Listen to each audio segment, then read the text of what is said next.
Alright, so this car actually came in for a wheel bearing. The oil was changed by a big chain here in St. Louis. And the oil light came on him while he was driving after he picked it up from the oil change place. And anyway, he checked the oil. There was no oil in the engine. And if you look down in here, I don't know if you can see it, there's massive amounts of oil down by the transmission up here. And then if you look over here, all of this has got oil in it and stuff. I have not touched this, but I can see that it's loose. You can see there's a huge gap right here. So I'm going to see if I can get it off by hand. Normally you would use like a 24 millimeter. Yeah, see? So this was loose. And this is why there's oil everywhere on the top of the engine. This seal wasn't even... You can see here, these have a seal right here. And it wasn't even compressed into where it's supposed to be compressed into.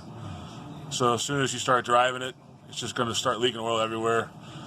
So mainly making this video for him so he can show them what happened here. But you can see here's the seal.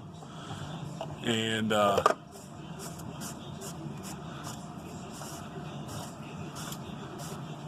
you know, this thing was not tight at all. It was hand loose. The seal's still sticking out. That seal has to go down in there, and this has to be tight for that to make contact and seal off the oil. So yeah, that's what we found. I'll check the oil plug next, make sure it's tight, and then we'll work on that wheel bearing. But I just want, there's oil. I wish I could get you down in there. The whole front of the engine here, down by the splash pan, is all full of oil. All this is oil. All this over here by the head is oil. So it was just splurting out of here. She drove 14 miles, and he put 6 quarts back in it. So hopefully, either way it's bad because this engine only has 79,000 miles on it, but hopefully the engine's not too hurt by it and he caught it quick enough. The oil light came on quick enough to not destroy the engine completely. But either way, it's a bad situation, a bad deal. People make mistakes, but if you're changing oil, you gotta be super careful with stuff like this.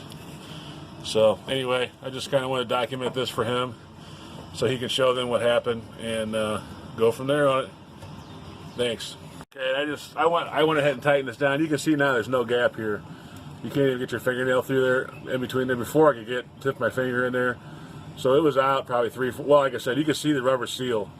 We actually thought maybe the seal was double gasketed, but it wasn't. It was just, you could actually see the seal though. And now with it tight the way it's supposed to be, you can see there's no gap at all here.